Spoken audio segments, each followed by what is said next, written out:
नमस्कार प्यारे साथियों, कैसे हो? आई होप कि अच्छे होंगे। तैयारी बहुत बढ़िया चल रही होगी। आज हम एक नए टॉपिक के साथ शुरुआत करेंगे, सौर मंडल, जो कि आपके थर्ड ग्रेड के अंदर है। बच्चों के मैसेज आ रहे थे कि सर जब आप पेड कोर्स के अंदर ये टॉपिक डालो तो यूट्यूब पर भी प्रोवाइड करवा देना, क्योंकि ये एनसीईआरटी आधारित इस टॉपिक का कंटेंट हमें मिल नहीं पाता है और एक स्थान पर पूरा व्यवस्थित कंटेंट नहीं मिल पाता है। तो सबसे पहले मैं आपको बता देता हूँ, ये जो मैंने सारे के सारे जो नोट्स बनाए हैं ये कहाँ से बनाए हैं। कक्षा 6 एनसीईआरटी बुक, जो कि अभी जो नया संस्करण लागू हुआ है, चेंज हुई है कक्षा 6 की बुक, उसके अंदर दे रखा है बहुत बढ़िया तरीके से, जिसमें तारामंडल को तो बहुत ही बढ़िया तरीके से एक्सप्लेन कर रखा है। जैसे ये जितने भी डायग्राम है, ये डायग्राम मैंने वहां से ही उठाए हैं, ध्यान रखना। एक एक चीज को डायग्राम से समझेंगे। और उसके बाद में कक्षा 6 की जो सामाजिक अध्ययन की बुक है, उसके अंदर ये टॉपिक दे रखा है, दूसरा चैप्टर है, उसके अंदर दे रखा है। ये जो डायग्राम वगैरह है, वो ये डायग्राम है वो वहां से उठाया है। इसमें बहुत सारी जो लाइनें हैं वो कक्षा 6 की सामाजिक अध्ययन की बुक से भी उठाई गई है। उसके बाद में कक्षा 8 की एनसीईआरटी की बुक में जो पहले पुराना संस्करण लगता था, उसके अंदर एक चैप्टर दे रखा है सौर मंडल के संबंधित, वहां से भी कंटेंट उठाया हुआ है। उसके अलावा जो मुझे ग्रह के संबंधित, जैसे बुध ग्रह हुआ, शुक्र ग्रह हुआ, शनि ग्रह हुआ, उनके संबंधित कंटेंट मुझे इतना ज़्यादा कक्षा 10 तक की बुक में नहीं मिला, तो कक्षा 11 की जो ज्योग्राफी की बुक है एनसीईआरटी की, वहाँ से मैंने कंटेंट उठाया। तो पूर्णतः कंटेंट एनसीईआरटी आधारित है, इससे बाहर कोई भी क्वेश्चन आपका नहीं जाने वाला है। हालांकि बहुत सारे टीचर होते हैं, वो इस टॉपिक को लाइन टू लाइन पढ़ने की कोशिश करते हैं, क्योंकि इस टॉपिक के अंदर रटने वाली चीज़ें थोड़ी सी ज़्यादा हैं। तो थोड़ा सा ऐसा है कि रटने वाली चीजें, फिर भी इसमें समझने वाली बहुत चीजें। एक तो आप समझ के कोई चीज को आप रट रहे हो, एक आप डायरेक्ट रट रहे हो, बहुत अंतर है। तो मैं ये पूरा टॉपिक को याद करवाने की कोशिश करूंगा, और किसी को ऐसा लगे कि सर थोड़ा सा वीडियो बड़ा हो रहा है, तो आप 2 गुना की स्पीड करके भी देख सकते हो। ये नोट्स मैं टेलीग्राम पे डाल दूंगा, टेलीग्राम का लिंक नीचे दे रखा है, वो जाकर ज्वाइन कर लो। और मैंने टेस्ट सीरीज साइंस मैथ की शानदार टेस्ट सीरीज चल रही है अपनी, एकदम एनसीईआरटी आधारित। जिस तरीके से मैंने नोट्स एनसीईआरटी आधारित बनाए हैं ना, वैसे ही हमारी टेस्ट सीरीज भी एनसीईआरटी आधारित है पूर्णतः। वो आप डेमो टेस्ट देकर एक बार जरूर दे सकते हो। और ऐप का जो लिंक है वो नीचे दे रखा है, द क्लियर माइंड एजुकेशन नाम से है। वहाँ पे आप डेमो टेस्ट दीजिए, साइंस और मैथ की टेस्ट सीरीज अपने स्टैंडर्ड जो भाई हैं वो बनाते हैं, थर्ड ग्रेड टीचर ही वो हैं, तो एकदम एनसीईआरटी आधारित कंटेंट मिलेगा। इस तरीके से अगर आपको संपूर्ण अगर एनसीईआरटी आधारित नोट्स चाहिए, तो भी वो एप्लीकेशन पर आपको उपलब्ध हो जाएंगी। तो चलो हम इस टॉपिक के अंदर सबसे पहले मैं आपको बता देता हूँ, पिछली जो थर्ड ग्रेड की भर्ती हुई थी उसमें 2 क्वेश्चन पूछे गए थे। एक क्वेश्चन चंद्रमा के संबंधित था, एक उपग्रह के संबंधित था। उपग्रह वाला क्वेश्चन आप यहाँ भी जोड़ सकते हो कि सर वो इस टॉपिक से भी आप ऐड कर सकते हो उसको, और उसके अलावा आप गुरुत्वाकर्षण वाले वहां भी ऐड कर सकते हो। दोनों स्थान पर मैंने वो करवाए हैं उपग्रह, और पीछे मेरे नोट्सों के अंदर करवाए हुए थे। ठीक है, तो इस टॉपिक के अंदर हमें सबसे पहले जो पढ़ना है वो पढ़ना है तारामंडल के बारे में। ये आपके स्पेशली दे रखा है ये नाम, तो यहां से प्रश्न पूछे जाने की संभावना है। तो इसको मैंने तारामंडल को, जो आपके सिलेबस के अंदर दे रखा है, तो इसको मैंने बहुत ही डीपली, बहुत ही गहनता से आपको इस नोट्सों के अंदर पॉइंट है वो ऐड किए हुए हैं, एक एक पॉइंट ऐड किया हुआ है। और ये जो नोट्स पढ़ने के बाद में आपको कहीं भटकने की आवश्यकता नहीं है, एक स्थान पर एनसीईआरटी का कंटेंट मिलेगा। तो ये तारामंडल जैसे ही अब हम कंप्लीट करते हैं, उसके बाद में हम पढ़ेंगे सौर मंडल। सौर मंडल, सौर मंडल के बाद में हम पढ़ेंगे चंद्रमा। चंद्रमा और उपग्रह, अन्य जो उपग्रह है ना वो, उनके बारे में देखेंगे। उसके बाद में धूमकेतु, उसके बाद में कुछ अन्य जो पॉइंट हैं उनके बारे में देखेंगे। ठीक है ना, इस हिसाब से चलेंगे। तो सबसे पहले ये सारी चीजें पढ़ने से पहले हमें ये पता होना जरूरी है कि ये सारी की सारी चीजें हैं कहाँ पे। शुरुआत में ये पता चला कि हम पृथ्वी पे हैं, फिर धीरे धीरे ये पता चला भाई साहब ये पृथ्वी नहीं है, इस टाइप के अनेक ग्रह हैं, बहुत सारे ग्रह हैं। ठीक है, और वो जो ग्रह हैं वो एक सौर मंडल का एक तरीके से सूर्य के चारों ओर चक्कर लगाते हैं, ये पता चला। उसके बाद में पता चला कि ऐसे अनेक मंडल बने हुए हैं, जैसे सौर मंडल बना हुआ है, ऐसे अनेक जो ग्रह हैं वो इस पूरे के पूरे ब्रह्मांड के अंदर हैं। उसके बाद में ऐसा चला कि ये पूरा का पूरा जो एक घर की तरह काम करता है, उसको क्या नाम दें? उनको नाम दिया गया ब्रह्मांड, यूनिवर्स। ये जो यूनिवर्स है, यूनिवर्स जो ब्रह्मांड है भाई साहब, ये सार्वभौमिक, सभी स्थान, जितने भी स्थान है सारे के सारे ब्रह्मांड के अंदर कुछ ज्ञात चीजें भी हैं, कुछ अज्ञात चीजें भी हैं, जिन्होंने खोज कर ली है, कुछ ऐसी चीजें भी हैं जो अभी तक खोज नहीं हुई। सारी की सारी चीजें वो किसके अंदर हैं? ब्रह्मांड के अंदर है। ब्रह्मांड एक बहुत व्यापक शब्द है, ऐसा मानो। इस ब्रह्मांड के अंदर अनेक प्रकार की जो आकाश गंगाएं हैं, गैलेक्सी हैं, बहुत बड़े बड़े पिंड हैं। जैसे मैं मान के चलता हूं कि ब्रह्मांड का वैसे कोई भी अंत नहीं है, ध्यान रखना। जैसे ये एक मकान को ये मानता हूं कि एक पूरा का पूरा ब्रह्मांड है, इसके अंदर बहुत सारे बड़े बड़े पिंड हैं। जैसे यहाँ पे आपके सामने एक पिंड दिखाई दे रहा है, ये पिंड है, ये है आकाश गंगा। ऐसी अनेक आकाश गंगाएं हैं, एक यहाँ पे, एक यहाँ पे, एक यहाँ पे। इस आकाश गंगाओं में, जिसको बोलते हैं गैलेक्सी, उन आकाश गंगाओं के अंदर बहुत सारे तारे हैं भाई साहब, बहुत सारे तारे, गैस, धूल के कण, ठीक है ना, उस आकाश गंगा के अंदर स्थित हैं। तो जो पूरा का पूरा जो ब्रह्मांड है, ये मान के चल सकते हो ये पूरा का पूरा जैसे ब्रह्मांड है। इस ब्रह्मांड के अंदर जो ये अपनी जो बात कर रहे हैं, ये आकाश गंगा है। बहुत सारी आकाश गंगाएं इस ब्रह्मांड के अंदर, परंतु इस ब्रह्मांड के अंदर जो अपनी जो पृथ्वी है, जो सौर मंडल है, वो जिस आकाश गंगा के अंदर स्थित है, जो जिस गैलेक्सी के अंदर है, उनको बोलते हैं मिल्की वे, बोला जाता है उनको। क्या बोला जाता है? मिल्की वे बोला जाता है। अपनी जो आकाश गंगा का नाम क्या है? अपनी आकाश गंगा का नाम है मिल्की वे। ये अपनी आकाश गंगा का नाम है। ब्रह्मांड के अंदर एक आकाश गंगा है, बहुत सारी आकाश गंगाएं हैं, अपनी आकाश गंगा का नाम है सर मिल्की वे। इस आकाश गंगा के अंदर बहुत सारे धूल के कण हुए, बड़े बड़े कण हुए, बड़े बड़े ग्रह हुए, उपग्रह हुए, बहुत सारे हैं। इसके अंदर स्थित है अपना सौर मंडल, इसके अंदर अपना सौर मंडल स्थित है। इस सौर मंडल है, उसके अंदर एक सूर्य है, और सूर्य के चारों ओर बहुत सारे ग्रह हैं, वो चक्कर लगा रहे हैं। इस सौर मंडल के अंदर एक ग्रह है, वो है पृथ्वी। वो क्या है? पृथ्वी। और पृथ्वी के ऊपर क्या है? हम स्थित हैं। ये हम है, ध्यान रखना। ये पहली है। पहली ये कह रही है कि यहां पे ये पृथ्वी है। जैसे मैं इस पृथ्वी पे यहां खड़ी हूं, आपको जो चारों तरफ दिखाई दे रहा है, ये क्या दिखाई दे रहा है? ये आसमान, आकाश दिखाई दे रहा है आपका। क्या दिखाई दे रहा है? आकाश दिखाई दे रहा है। ऐसे मुझे ये बताओ, जैसे ये पृथ्वी है, पृथ्वी गोल होती है, ये पृथ्वी है, ठीक है। यहाँ पे पृथ्वी पर आप यहाँ पे हो, ऐसा मानो यहाँ पर भी व्यक्ति हैं, यहाँ पर भी लोग हैं, यहाँ पर भी हैं, यहाँ पर भी लोग हैं। सर अठे हैं, इन पृथ्वी में खोदो गाड़ू पार हो जाओगा, पार हो जाओगा, तो अठे के निकला हो रहा है? अठे भी भाई साहब कोई ना कोई आदमी रहता होगा। जदि तो कमे ऊपर भी आदमी रहे, अपने नीचे भी आदमी रहे, यहाँ सिस्टम को नहीं हटाओ रो। पृथ्वी क्या होती है? गोल होती है। उसकी सतह के ऊपर रह रहे हो आप, यहाँ पर कोई व्यक्ति रह रहा है, उसके लिए उसके चारों ओर जो स्थान दिखाई दे रहा है, वो क्या है? वो उसका आसमान हो गया, ठीक है ना। यहाँ पर कोई व्यक्ति रह रहा है, जैसे आप पृथ्वी के जो मैप है ना, ग्लोब है, उसके ऊपर देखना, अलग अलग देश की आकृतियां बनी हुई हैं। तो यहाँ पर भी हैं, यहाँ पर भी हैं, यहाँ पर भी हैं। हम इसके जो गुरुत्वाकर्षण बल के कारण है ना, इसके ऊपर टिके हुए हैं, ध्यान रखना। तो यहाँ पर भी हैं। तो सर पानी घटा है नीचे, तो पानी निकला है, ठीक है, ट्यूबवेल वगैरह करा। तो ध्यान रखना, कभी ऐसा संभव नहीं हुआ है आज तक कि यहाँ से हम चीर के यहाँ तक जा सकें। कभी आज तक पॉसिबल नहीं हुआ है। ये बहुत सारों ने प्रयास किया है भाई साहब। इस पृथ्वी के अंदर इतनी गर्मी है कि यहाँ आप किसी से भी कुछ भी अगर करने की कोशिश करोगे, इस एरिया में बीच में जाओगे ना, बीच से आगे क्रॉस ही नहीं कर पाओगे। सब कुछ पिघल के, ऐसा मानो एकदम लिक्विड हो जाएगा वहां पे। तो इस पृथ्वी पर चारों ओर जो आपको दिखाई दे रहा है, जैसे मैं यहाँ पे खड़ा हूँ, ये ऐसा ही है पृथ्वी, यहाँ पे खड़ा हूँ, तो मेरे चारों ओर क्या है? आसमान है, ठीक है ना। तो जैसे खाली जगह है, जैसे पृथ्वी है, पृथ्वी पृथ्वी कोई ऐसा नहीं है। पृथ्वी एक क्या है? घूमता हुआ एक पिंड है, सूर्य के चारों ओर घूम रही है भाई साहब, घूम रही है। अगर कभी ऐसा हुआ कि जो गुरुत्वाकर्षण बल है, सूर्य से जो गुरुत्वाकर्षण बल द्वारा बंधी हुई है भाई साहब, कभी ये गुरुत्वाकर्षण बल खत्म हो गया ना, तो पता नहीं पृथ्वी कहाँ जाएगी।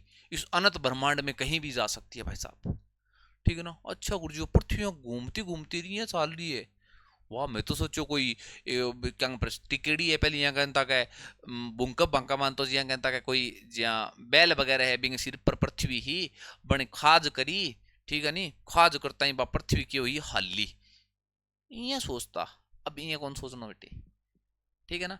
पृथ्वी क्या है कि ये जो अपना सूर्य है और सूर्य के चारों ओर इस तरीके से स्वतंत्र अवस्था में क्या लगा रही है, चक्कर लगा रही है। और सूर्य इसके चारों ओर चक्कर क्यों लगा रही है, क्योंकि इसका जो कौन सा बल मिल रहा है, गुरुत्वाकर्षण बल के कारण वो टिकी हुई है, अभिकेंद्रीय बल के कारण टिकी हुई है, ध्यान रखना। इसको चक्कर लगाने के लिए आवश्यक अभिकेंद्रीय बल है वो गुरुत्वाकर्षण बल से प्राप्त होता है, ये मैंने आपको बताया था। ठीक है, चलो सर मोटी मोटी समझ में आ गई। इस ब्रह्मांड के अंदर अनेक गैलेक्सी हैं, और उस एक गैलेक्सी जो हमारी जो गैलेक्सी है उनका नाम है वो मिल्की वे, जिसमें हम रह रहे हैं। और उस जो आकाश गंगा का नाम है मिल्की वे आकाश गंगा है, उस आकाश गंगा के अंदर अपना सौर मंडल स्थित है। और सौर मंडल के अंदर पृथ्वी एक क्या है, ग्रह है, और उस ग्रह पर हम रह रहे हैं। हमारे तक आ गई बात।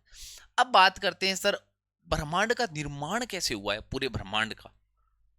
स्वाभाविक है, ब्रह्मांड का निर्माण जो आधुनिक काल में जो वैज्ञानिक मानते हैं ना, वो ये कहते हैं 1308 अरब वर्ष पहले हुआ है। अरब वर्ष गिन लो कितना, अरब वर्ष 13.8 अरब वर्ष पहले हुआ है।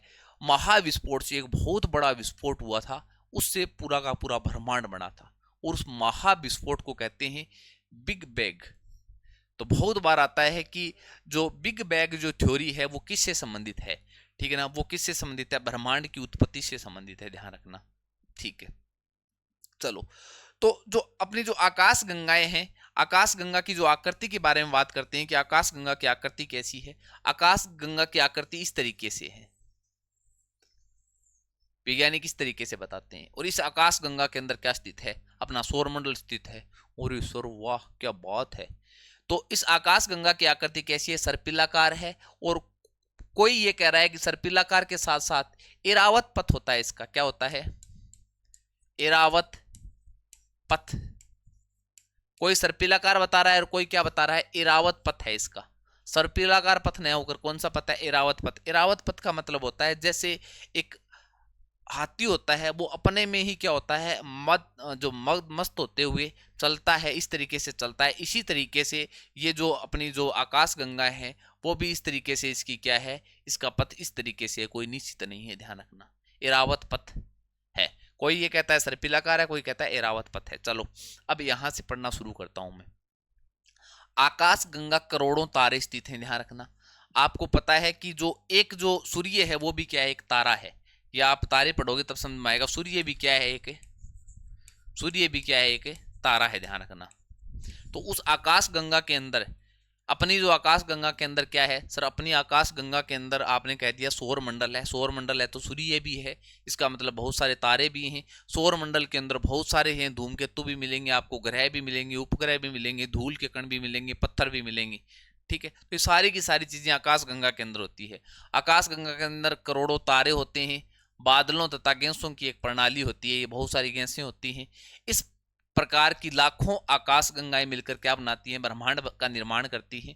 वर्तमान वैज्ञानिक के अनुसार ब्रह्मांड की उत्पत्ति लगभग 13.8 अरब वर्ष पहले बिग बैंग, जहां से प्रश्न पूछे जाने की संभावना है वो मैं बता दूंगा, बिग बैंग महाविस्फोट से हुई है। ब्रह्मांड से संबंधित जो अध्ययन है वो ब्रह्मांड विज्ञान कोस्मोलॉजी कहलाता है, ध्यान रखना। ब्रह्मांड का जो अध्ययन क्या कहलाता है, कोस्मोलॉजी कहलाता है, ब्रह्मांड विज्ञान कहलाता है। अब आते हैं आकाश गंगा के संबंधित।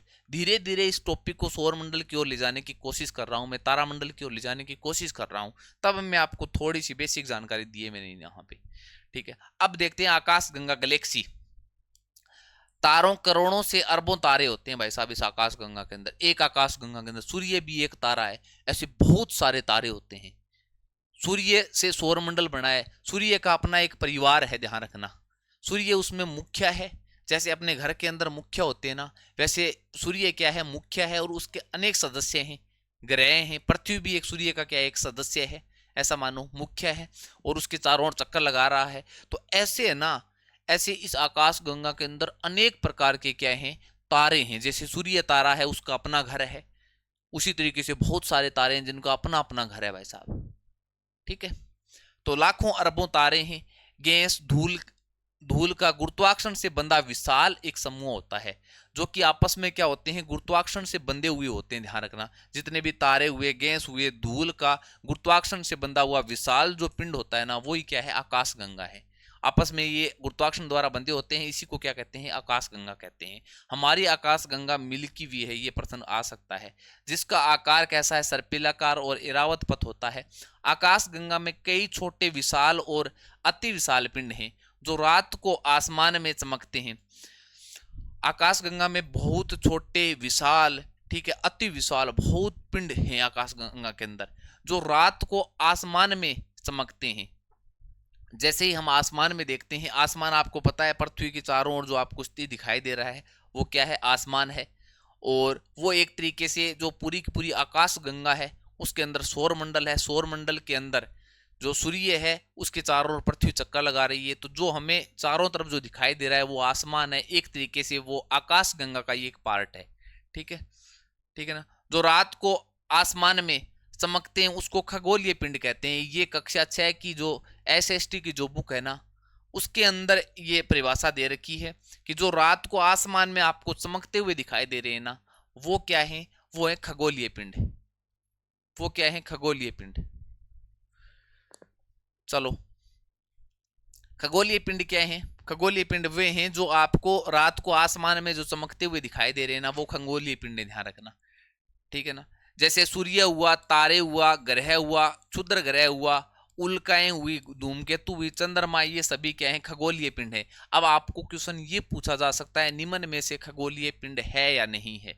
सूर्य, तारे जितने भी हैं, ग्रह हुआ, क्षुद्र ग्रह हुआ, उल्का पिंड हुआ, धूमकेतु हुआ, चंद्रमा, ये सभी क्या है, खगोलीय पिंड है, ध्यान रखना, ठीक है ना। ये क्या होते हैं, ये आपको चमकते हुए आसमान के अंदर दिखाई देते हैं। हालांकि आप ये कहोगे सर रात को हमें सूर्य कहाँ चमकता हुआ दिखाई देता है, आपको दिखाई नहीं देता, पर ध्यान रखना पृथ्वी क्या होती है, पृथ्वी अपने अक्ष पर घूमती है। यहाँ पे सूर्य है, पृथ्वी आप अपने अक्ष पर घूमती है, तो जब ये सूर्य तो हमेशा चमकता ही रहता है।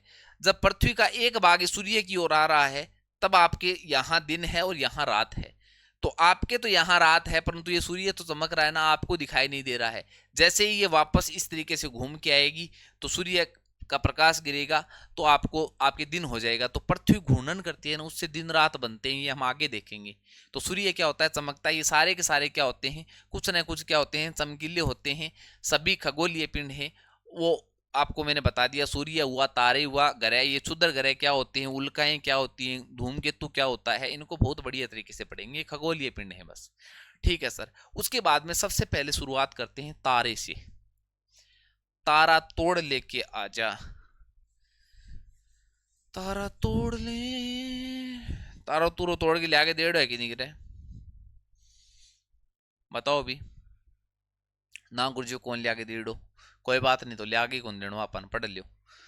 तारों तोड़ के लिया होगा, टूटते हुए आपने तारे देखे होंगे, देखे हैं ना, वो वास्तव में तारे नहीं होते, आगे देखेंगे हम।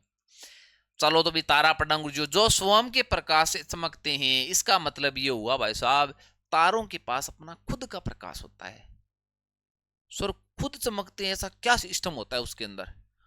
ध्यान रखना जितने भी तारे होते हैं उसके अंदर हाइड्रोजन और हीलियम होती है।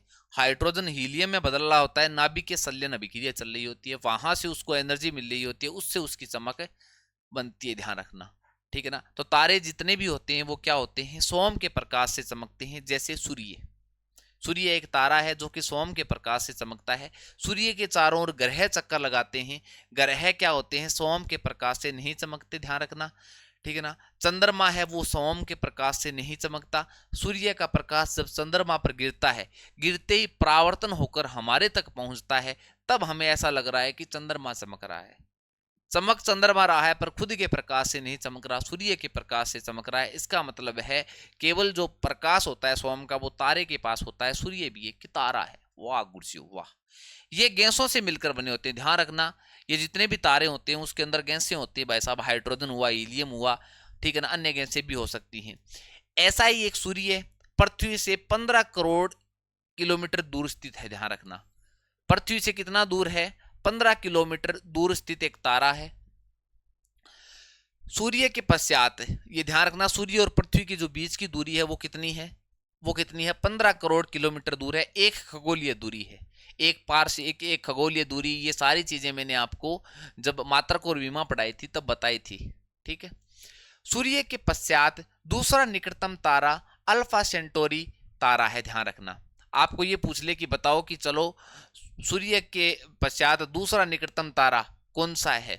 सबसे हमारे पृथ्वी के सबसे निकटतम तारा अगर पूछा जाए तो सूर्य ही है भाई साहब। ऐसे बहुत सारे तारे हैं, चलो सूर्य के बाद में अपने पृथ्वी के निकटतम तारा कौन सा है वो ध्यान रखना, अल्फा सेंटोरी तारा है। कौन सा है? अल्फा सेंटोरी तारा है, ध्यान रखना, ठीक है ना। वो कितने दूर है? वो है 4.3 प्रकाश वर्ष दूर है, ध्यान रखना, ठीक है। एक प्रकाश वर्ष के अंदर कितने मीटर होते हैं आप कमेंट बॉक्स में बताओगे। एक खगोलीय दूरी में कितने मीटर होते हैं वो आप कमेंट बॉक्स में बताओगे। एक पारसेक के अंदर कितने मीटर होते हैं वो आप कमेंट बॉक्स में बताओगे, क्योंकि इनको बहुत ही बेहतरीन तरीके से मैं आपको बता के आया हूं। तो सूर्य के पश्चात दूसरा सबसे निकटतम तारा आपको पूछा जा सकता है, ध्यान रखना, अल्फा सेंटोरी। क्या? Alpha Centauri. कौन सी सेंटोरी रे? अल्फा सेंटोरी गुरुजी होगी, सी सेंटोरी रे, अल्फा सेंटोरी, ठीक है। पृथ्वी सूर्य से पृथ्वी पूर्व से पश्चिम की ओर अपने एक्स पर घूमती है, इसी कारण तारे पूर्व से पश्चिम की ओर गति करते हुए प्रतीत होते हैं। ये ध्यान रखना, पृथ्वी है ना पश्चिम से पूर्व की ओर, इसको सही कर लेना, पृथ्वी है ना वो पश्चिम से पूर्व की ओर, पूर्व की ओर अपनी एक्स पर घूमती है। चलो, पृथ्वी दो चीजें करती हैं आपको मैं बता देता हूं। पृथ्वी पृथ्वी एक परिभ्रमण करती है, एक होता है परिभ्रमण और एक होता है परिक्रमण।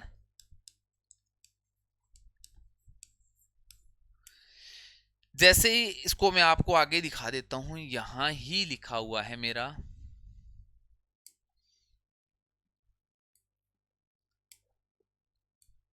कहां है रे, सौर मंडल,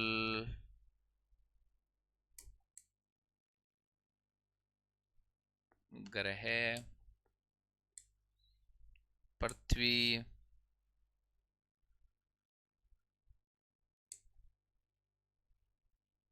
पृथ्वी,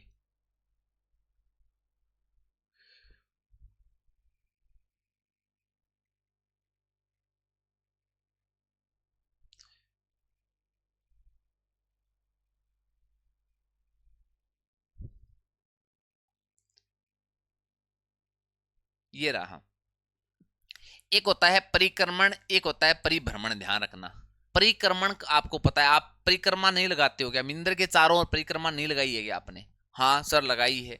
वो होता है परिक्रमण, सूर्य के चारों ओर चक्कर लगाना, ठीक है। एक होता है परिभ्रमण, अपनी ही अक्ष पर घूमना। जैसे मैं आपको बताता हूं, यहां पे सूर्य है, यहां पे सूर्य है, ध्यान रखना, ये सूर्य है, और यहां पे पृथ्वी है, पृथ्वी है। पृथ्वी सूर्य के चारों ओर क्या लगा रही है? चक्कर लगा रही है। पृथ्वी सूर्य के चारों ओर क्या लगा रही है? ये पृथ्वी है, सूर्य के चारों ओर चक्कर लगा रही है, ठीक है सर। पृथ्वी सूर्य के चारों ओर चक्कर लगा रही है, और पृथ्वी सूर्य के चारों ओर चक्कर लगा रही है। इसके साथ साथ पृथ्वी के चारों ओर एक चंद्रमा है, आपने पढ़ा होगा, उपग्रह होता है, वो इस पृथ्वी के चारों ओर चक्कर लगा रहा है, वो ऐसे चक्कर लगा रहा है। यहां पे ये मान लीजिए ये क्या है? चंद्रमा है। पहले तो पृथ्वी की बात कर लेते हैं। पृथ्वी सूर्य के चारों ओर चक्कर लगा रही है, तो पृथ्वी सूर्य के चारों ओर चक्कर लगा रही है। इसके साथ साथ पृथ्वी इसके चारों ओर चक्कर लगाने के साथ साथ वो अपनी अक्ष पर भी इस तरीके से घूमती हुई इस तरीके से घूमती हुई क्या लगाती है? चक्कर लगाती है, ध्यान रखना, इस तरीके से घूमती हुई चक्कर लगाती है, इस तरीके से घूमती हुई क्या लगाती है? चक्कर लगाती है, ध्यान रखना, ठीक है।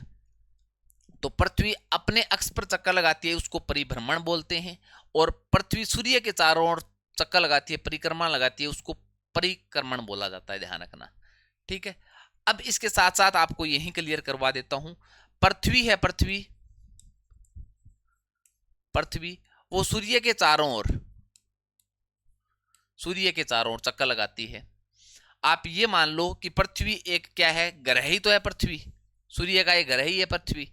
तो आप ये मान लो जितने भी ग्रह है ना, ग्रह हैं, जितने भी ग्रह हैं, बुध ग्रह हो, शुक्र ग्रह हो, पृथ्वी ग्रह हो, मंगल ग्रह हो, अभी आप यहां गांठ मान लो भाई साहब, जितने भी ग्रह है ना, सभी ग्रह क्या लगाते हैं?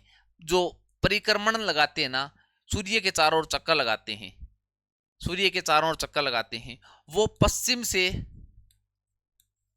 पश्चिम से पूर्व की ओर लगाते हैं। आप मुझे बताओ, आप ऐसे ही नहीं लिखते हो क्या?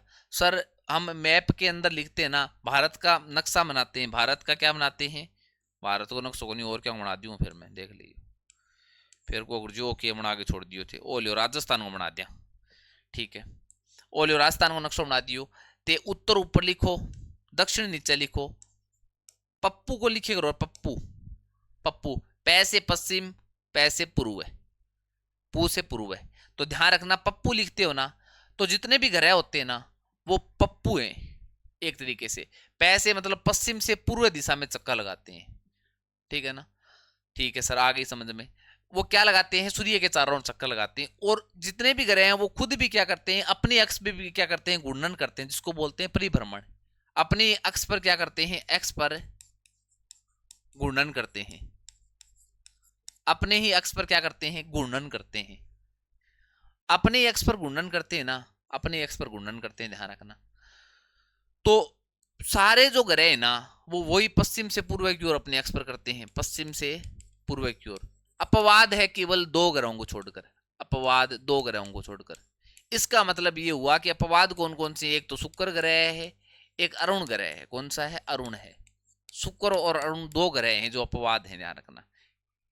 शुक्र और अरुण दो ग्रह हैं जो क्या है, अपवाद हैं। एक्स पर गुणन करते हैं, ग्रह जितने भी होते हैं वो जो परिभ्रमण जो परिक्रमण लगाते हैं सूर्य के चारों ओर, वो पश्चिम से पूर्व की ओर लगाते हैं। और ग्रह हैं वो अपने अक्ष पर घूमते हैं, वो भी पश्चिम से पूर्व की ओर घूमते हैं। सर पप्पू से याद हो जाएगा, परंतु कहीं ना कहीं तो अपवाद होता है, आपको पता है। अपवाद यहां है कि शुक्र और अरुण, देखो इन दोनों को एक साथ मैंने ऐसे याद कर रखा है कि अरुण मेरे एक मित्र का नाम है, तो आपका ही कोई मित्र होगा अरुण भाई साहब, उनका शुक्रिया मैंने अदा किया था एक बार, ठीक है। मेरे पेपर में बने 10 से एक दिन रोटड़ी बनाई खुआई मैंने, मैं भी लास्ट में बहुत शुक्रिया अदा करियो। आज भी वो मेरा बहुत बढ़िया मित्र है, तो मैंने शुक्रिया अदा किया था, शुक्र से शुक्रिया अदा किया था अरुण का, तो इन दोनों को एक साथ याद रखता हूं मैं, ठीक है ना। ऐसे ये एक तरीके से वो अपवाद, ये ध्यान रखना, अपवाद का मतलब नेगेटिव नहीं है, पॉजिटिव भी होता है। ऐसे बहुत कम लोग मिलते हैं जो इस तरीके से एक दूसरे मित्र की सोचते हैं, ठीक है ना। तो अपवाद है कि शुक्र और वरुण होते हैं वो अन्य लोगों की अपेक्षा उल्टे चक्कर लगाते हैं। ये दो होते हैं, ये पूर्व से क्या लगाते हैं, पूर्व से पश्चिम की ओर चक्कर लगाते हैं। इसका मतलब सर हमें ये समझ में नहीं आया, पश्चिम से पूर्व चक्कर लगाते हैं, पूर्व से पश्चिम, बात तो ये की हुई। तो आप ये डायरेक्ट ध्यान में रखना है इसको, कि पृथ्वी है वो पश्चिम से पूर्व चक्कर लगाती है सूर्य के चारों ओर, और जो खुद अपने अक्ष पर घूमती है वो भी क्या घूमती है, पश्चिम से पूर्व घूमती है। इस तरीके से ध्यान रखना, ठीक है, अपने अक्ष पर घूमती है इसके, ठीक है। इस तरीके से तो घूमती है पृथ्वी अपने अक्ष पर, इस तरीके से घूमती हुई घूमती हुई घूमती हुई घूमती हुई इस तरीके से क्या लगाती है, सूर्य के चारों ओर चक्कर लगाती है इस तरीके से, ठीक है। तो पृथ्वी के संबंधी दोनों पश्चिम से पूर्व हैं। अपने अक्ष पर घूर्णन केवल शुक्र और अरुण हैं, वो पूर्व से पश्चिम करते हैं। और ध्यान रखना, जब आप पृथ्वी पे हो तो जितने भी जो तारे होते हैं ना, तारे होते हैं जो आपको दिखाई दे रहे होते हैं, तारे हमेशा स्थिर होते हैं, कभी गति नहीं करते। परंतु पृथ्वी क्या होती है, पृथ्वी अपने अक्ष पर घूर्णन गति करती है ना, कैसे करती है, पश्चिम से पूर्व गति करती है ना, तो तारे आपको विपरीत दिखाई देते हैं। मुझे बताओ, आप बस में जा रहे हो, ऐसा आप बस में जा रहे हो तो आपको ऐसे लगेंगे कि जो ये पेड़ पौधे हैं ना, पेड़ पौधे हम इधर गति कर रहे हैं तो पेड़ पौधे इधर गति कर रहे हैं, लगता है ना। वैसे ही क्या होता है, पृथ्वी अपने अक्ष पर घूम रही होती है ना, अपने अक्ष पर घूम रही होती है।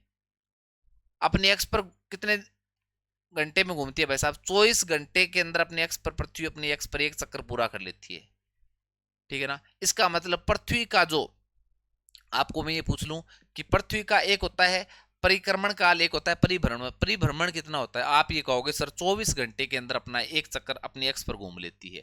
और सूर्य के चारों ओर घूमने में, सूर्य के चारों ओर घूमने में कितना समय लगता है सर, सूर्य के चारों ओर घूमने में 365 दिन लगते हैं, ठीक है। सूर्य के चारों ओर घूमने में 365 दिन लगते हैं, और पृथ्वी जो अपने अक्ष पर घूमने में 24 घंटे लगाती है। तो पृथ्वी अपने अक्ष पर घूर्णन करती है ना, घूर्णन करती है, तो आप ये मानो कि पश्चिम से पूर्व की ओर करती है। तो तारे क्या लग रहे हैं, हमें ऐसा लग रहा है कि तारे क्या हैं, तारे पूर्व से पश्चिम दिशा की ओर क्या कर रहे हैं, गति कर रहे हैं, ठीक है। उल्टा, परंतु तारे वास्तव में क्या नहीं करते हैं, गति नहीं करते हैं। चलो,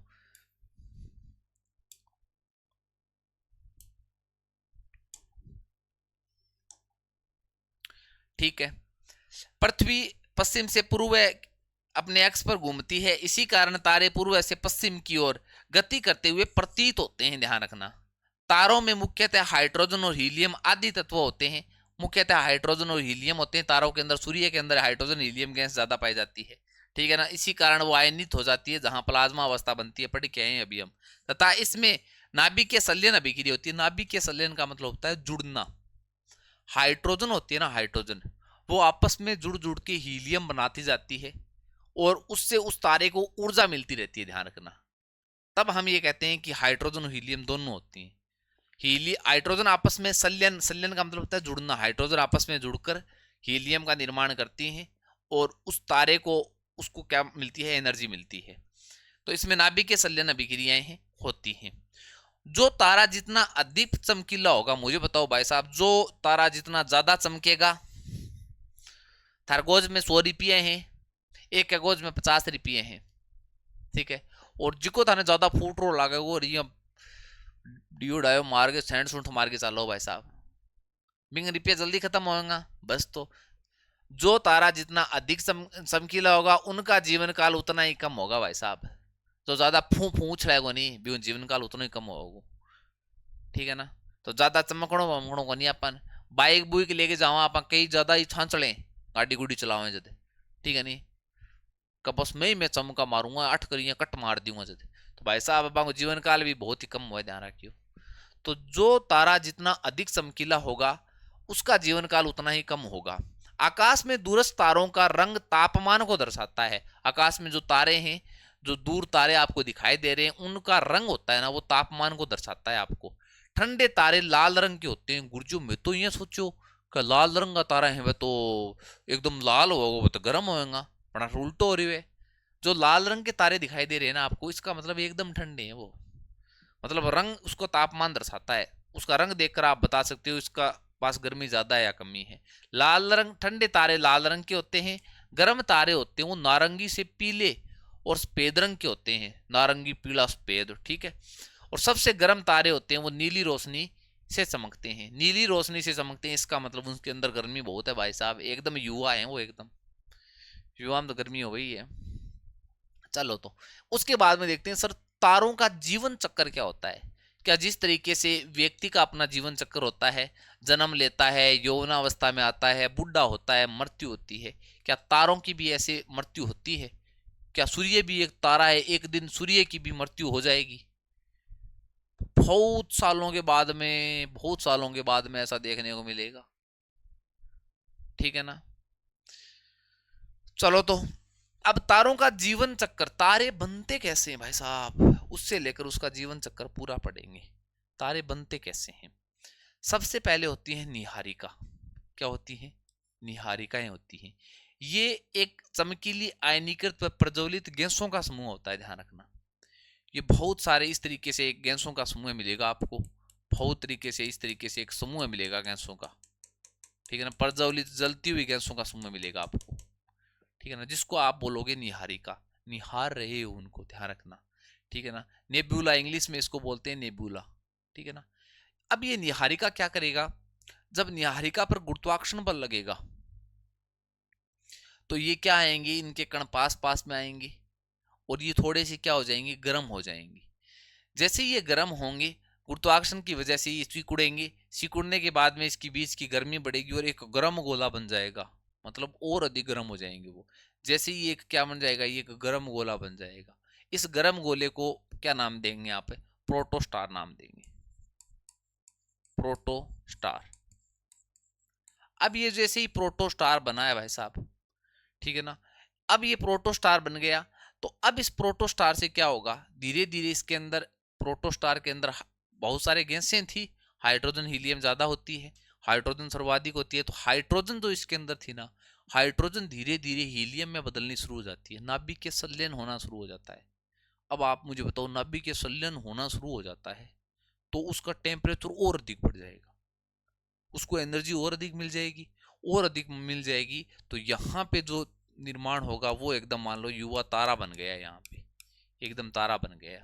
प्रोटोस्टार नहीं बोलेंगे उसको, प्रोटोस्टार का मतलब तारा, प्रोटो मतलब पहली की अवस्था, तारे की पहली की अवस्था, यहाँ एकदम तारा बन गया, जिसको बोल देते हैं मुख्य अनुक्रम तारा बोलते हैं इसको। मुख्य तारा यही है, असली में तारा यही है जो आपको दिखाई दे रहा है, ठीक है।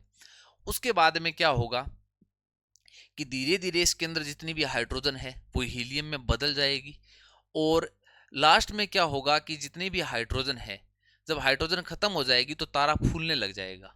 इसकी हाइड्रोजन खत्म हो गई तारे की, तो वैसे ही तारा क्या हो जाएगा, ये फूलने लग जाएगा, बड़ी आकृति बना लेगा अपनी। तारा फूलने लग जाएगा तो ये किसका निर्माण करेगा, लाल दामन का निर्माण करेगा। इससे जो संरचना बनती है इसको बोलते हैं लाल दानव, लाल दानव बोलते हैं। अब ये तारा जो लाल दानव बनेगा, अब इसके अंदर अगर ये एक तो छोटा होगा, एक तो ये आकृति ऐसा मानो ये इतनी है, और एक ये जो तारा है ये ऐसा मानो कि ये जो छोटी सी आकृति बना लेगा, ये लाल दानव दो बन गए ऐसा मानो, ये भी लाल दानव, ये भी लाल दानव। सर एक से दो बनेंगे, नहीं नहीं, ये जो तारा है, तारा से लाल दानव बनेगा। जब इसके अंदर हाइड्रोजन खत्म हो जाएगी भाई साहब, बूढ़ा हो जाएगा एकदम, हाइड्रोजन खत्म हो जाएगी, एनर्जी मिलेगी नहीं, तो ये क्या हो जाएगा, फूलता फूलता फूल जाएगा, फूल कर एक लाल दानव एक संरचना बनाता है जिसको बोलते हैं लाल दानव बोलते हैं, ठीक है ना। एकदम ठंडा पड़ जाएगा, फिर आपको पता है ऊर्जा नहीं मिलेगी, लाल रंग का हो जाएगा एकदम। लाल रंग क्या होता है, तापमान कम होता है, ठंडा होता है ना, तो एकदम ठंडा पड़ जाएगा, एकदम बुढ़ापे की स्टेज यही है। अब इसमें मुझे बताओ, एक तो कम फूला हुआ होगा, मतलब छोटा भी हो सकता है और एक बड़ा भी हो सकता है। अगर ये बड़ा होगा ना, बहुत बड़ा अगर ये होगा तारा, ये लाल दानव बहुत बड़ा होगा ना, तो इससे क्या बनेगा, इसमें जो ईंधन समाप्त हो जाएगा ना, इसमें एक विस्फोट होगा जिसको बोलते हैं सुपरनोवा, सुपरनोवा विस्फोट। सर इतनी चीजें आएंगी कि आप क्यों करवा रहे हो भाई साहब, तारामंडल आपके अलग से दे रखा है, तब मैंने समझाने के प्रयास किए, ठीक है ना। सुपरनोवा, तो ये जो आपको सबसे पहले निहारिका, निहारिका से प्रोटोस्टार बना, प्रोटोस्टार से तारा बना, तारा बनते ही तारा ठंडा हो गया, तो तारे के अंदर कम वजन भी हो सकता है, अधिक भी हो सकता है। अगर अधिक बड़ा तारा होगा, जो बड़ा लाल दानव होगा, वो सुपरनोवा विस्फोट होगा। और जैसे ही सुपरनोवा विस्फोट होगा ना, तो इसके बाद में ये या तो बदल जाएगा जो न्यूट्रॉन तारा, न्यूट्रॉन तारा में बदल जाएगा, न्यूट्रॉन तारा में बदल जाएगा, या फिर ये जो बदल जाएगा वो ब्लैक होल में बदल जाएगा। ब्लैक होल, कर्षण छिद्र बोलते हैं जिसको, ब्लैक होल में बदल जाएगा, या न्यूट्रॉन तारा में बदल जाएगा या ब्लैक होल में बदल जाएगा। अब अगर ये तारा बहुत छोटा है, ये लाल दानव है, अगर छोटा हो तो क्या होगा, तो ये क्या बनेगा, सफेद दानव में बदल जाएगा। ज्यादा ये विस्फोट वास्फोट नहीं होगा, बहुत बड़ा होगा तब एक विस्फोट होगा जिसको सुपरनोवा विस्फोट कहते हैं। उससे फिर न्यूट्रॉन तारा बनेगा या ब्लैक होल बनेगा। परंतु लाल दानव अगर छोटा होगा ना, छोटा होगा तो पहले ये सफेद दामन में बदलेगा, सफेद वामन में बदलेगा, और फिर ये लाल वामन में बदल जाएगा, बस। और जैसे ये विस्फोट होगा, श्वेत वामन लाल वामन बदलेगा, तो वहां उनके साथ साथ कुछ जो गैसें हैं, आयनीकृत प्रज्वलित गैसों का समूह दोबारा निकलेगा, जिससे निहारिका बनेगी, और निहारिका से वापस इस तरीके से ये बनेगा। ये मोटी मोटी बातें हैं, समझ में आई रहे, समझने वाली बात इतनी है, एक ध्यान रखनी है। सबसे पहले निहारिका, फिर प्रोटोस्टार, फिर मुख्य अनुक्रम तारा बनेगा, फिर लाल दानव बनेगा। और लाल दानव से दो चीजें बन सकती है, एक तो श्वेत वामन बन सकता है, एक सुपरनोवा बन सकता है। अगर ये श्वेत दामन बनता है, वो तो आगे जाकर फिर किस में बदल जाएगा, लाल जो वामन में बदल जाएगा। और जो सुपरनोवा बनता है वो आगे जाकर दो चीजों में बदल जाएगा, एक तो किसके अंदर, एक तो न्यूट्रॉन तारा और एक ब्लैक होल। ये न्यूट्रॉन तारा और ब्लैक होल में बदल जाएगा, ठीक है। अब देखो तो नॉर्मल पढ़ लेते हैं इसको, निहारिका नेबुला बोलते हैं इसको। थोड़ी चीजें हैं, मैं कह रहा हूँ ना, थोड़ी सी रटने वाली हैं, फिर भी समझा दूंगा तो समझ में आ जाएंगी। मोटी मोटी आपको काश यहाँ से एक क्वेश्चन पूछ ले और थोड़ा बहुत आपको पता हो, पढ़ा हुआ होगा तो थोड़ा बहुत दिमाग में जरूर रटेगा कि सफेद वामन किससे संबंधित है, तारे के संबंधित है, ऐसा ही पूछ ले भाई साहब। ब्लैक छिद्र क्या होता है थोड़ा बहुत पूछ ले तो थोड़ा बहुत मोटा मोटा पता होना जरूरी है आपको। नेब्यूला, निहारिका, नेब्यूला बोलते हैं इंग्लिश में। ये एक प्रकार की चमकीली आयनीकृत प्रज्वलित गैसों का समूह है। इनका आकार सर्पिलाकार होता है। इसका आकार क्या होता है? सर्पिलाकार होता है। प्रोटोस्टार होता है ना, प्रोटोस्टार। निहारिकाएं, निहारिकाएं गुरुत्वाकर्षण की वजह से सिकुड़ने लगती हैं और बीच में गर्मी बढ़ जाती है, इनके बीच में बहुत गर्मी बढ़ जाती है और एक गर्म गोला बना लेता है जिसे प्रोटोस्टार बोलते हैं, ध्यान रखना। मुख्य अनुक्रम तारा, मेन स्क्रीन जो स्टार है ना वो यही है। जब तापमान बहुत ज्यादा हो जाता है, लाखों डिग्री हो जाता है, तो न्यूक्लियर संलयन, नाभिकीय संलयन शुरू हो जाता है, ठीक है ना, यानी हाइड्रोजन हीलियम में बदलने लगता है, जिससे ऊर्जा पाकर तारा चमकने लगता है। अब जैसे ये मुख्य अनुक्रम तारा बनता है, ठीक है, और धीरे धीरे जो प्रोटोस्टार बनता है उससे मुख्य अनुक्रम तारा बनता है, तभी से नाभिकीय संलयन शुरू हो जाता है। और तारा चमकता किस कारण है? मैंने बता दिया, जब हाइड्रोजन हीलियम में बदलता है उस ऊर्जा पाकर तारा चमकता है। जब हाइड्रोजन खत्म हो जाती है तो तारा फूलने लगता है और लाल दानव, रेड गेंट बोलते हैं इसको, red giant, giant, red giant में बदल जाता है, लाल दानव में बदल जाता है, ठीक है ना। और बाहरी परत ठंडी होकर लाल हो जाती है, ठीक है ना। लाल दानव में बदल जाता है मतलब ठंडा पड़ जाता है, ठीक है ना। रेड गेंट में बदल जाता है, ध्यान रखना। लाल दानव के बाद में इसका आकार तय करता है। अब लाल दानव बदल गया, उसके बाद में इसके आकार पर डिपेंड करता है। इसका आकार ये तय करता है कि लाल दानव जितना बड़ा है, छोटा है या बड़ा है, तो वो आगे जाकर क्या होगा। अगर छोटा तारा है, अगर छोटा लाल दानव बना है, तो बिना विस्फोट के श्वेत वामन में बदलेगा और फिर श्वेत वामन अरबों खरबों साल बाद में ठंडा होकर काला वामन में बदलेगा, जो कि अभी तक कोई बदला ही नहीं है, ऐसा मानो। बताओ, अभी तक कुछ ऐसा तारा भी नहीं है जो अभी तक बदला है, ठीक है ना। काला वामन में बदलेगा, ठीक है ना। अभी तक कोई भी ऐसी प्रक्रिया नहीं हुई है कि श्वेत वामन में बदले और फिर काला वामन में बदले, अभी तक ऐसा कुछ नहीं देखने को मिला है। बारी तारा होगा ना, बारी तारा, कितना बारी तारा हो? सूर्य से 1.44 गुना भारी तारा हो, ठीक है ना। ये जो इससे पहले मैंने नोट्स बनाए थे उसके अंदर थोड़ी सी चीजें एडिट की थी, क्योंकि वो अलग बुक से मैंने लिखी थी। और ये जो 1.44 गुना सूर्य का द्रव्यमान, ये जो बातें बताई हैं, ये बताई हैं सुब्रमण्यन चंद्रशेखर ने बताई हैं ये बातें। बहुत सारे वैज्ञानिकों ने अलग अलग कथन दिए हैं कि सूर्य के द्रव्यमान का इतना गुना, सूर्य के द्रव्यमान का इतना गुना। आप डायरेक्ट ये ध्यान रख सकते हो कि एक बहुत भारी तारा जो कि सूर्य के द्रव्यमान से भी ज्यादा हो। और अगर चंद्रशेखर के हिसाब से याद रखो तो 1.44 गुना अगर भारी अगर तारा हो, सूर्य से इतना भारी तारा हो। अगर अब मुझे बताओ, अगर सूर्य अगर कभी बदलेगा तो सूर्य किस में होगा? सर सूर्य के अंदर हाइड्रोजन हीलियम में बदल रहा है। जब भी ये खत्म हो जाएगा लाल दानव बदलेगा, लाल दानव बदलेगा तो ये ध्यान रखना ये बहुत बड़ा नहीं है, छोटा तारा है एक तरीके से। और बड़े तारे को तो सूर्य से भी बड़ा होना चाहिए 1.44 गुना, तो वो सर श्वेत वामन में बदलेगा और फिर काला वामन में बदलेगा, जो कि बहुत सालों बाद में होगा। अभी तक ऐसा कोई तारा ही नहीं है, ठीक है। ठीक है, बाहरी तारे के केंद्र का ईंधन समाप्त हो जाता है, केंद्र का ईंधन समाप्त हो जाता है तो सुपरनोवा विस्फोट होता है और उसके बाद में ये या तो न्यूट्रॉन तारा में या ब्लैक होल में बदल जाता है, ठीक है ना। ब्लैक होल में गुरुत्वाकर्षण इतना तीव्र होता है कि कोई भी वस्तु या पदार्थ या प्रकाश भी वापस नहीं आएगा। ध्यान रखना, ब्लैक होल बन जाता है एक तरीके से, एक पिंडी होता है ब्लैक होल। तारा जो है वो ब्लैक होल में बदल जाता है ना, तो ब्लैक होल कर्षण पिंड, ब्लैक का मतलब काला, जो ब्लैक होल, होल का मतलब कर्षण छिद्र बोलते हैं इसको, एक तरीके से, एक तरीके से ब्लैक होल बन जाता है, एक तरीके से एक पिंड मान सकते हो। अगर उसके अंदर इतना ज्यादा गुरुत्वाकर्षण बल होता है, अगर उसके आसपास ही अगर कोई चीज जा रही है तो वापस नहीं आएगी। अगर प्रकाश भी जा रहा है ना तो अंदर से वापस नहीं जाने देगा, ब्लैक होल के अंदर इतना ज्यादा गुरुत्वाकर्षण होता है, ध्यान रखना। ये ब्लैक होल के बारे में, ये श्वेत वामन के बारे में जो बताई थी वो डॉक्टर चंद्रशेखर ने बताई थी, ध्यान रखना।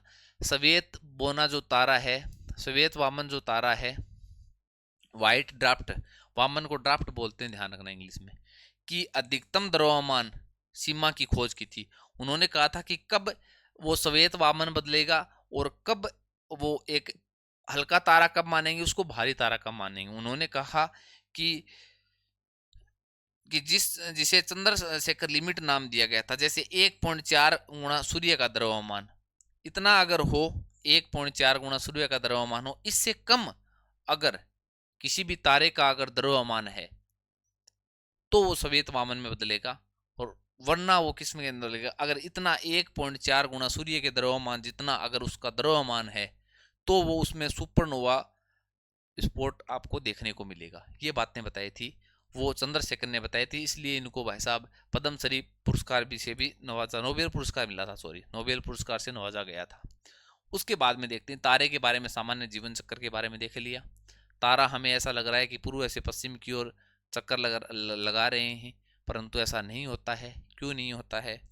क्योंकि ये आपको केवल प्रतीत होता है, क्योंकि पृथ्वी अपने घूर्णन अक्ष पर पश्चिम से पूर्व की ओर चक्कर लगाती है, तब आपको ऐसा भ्रम होता है, एक तरीके से प्रतीक होता है आपको।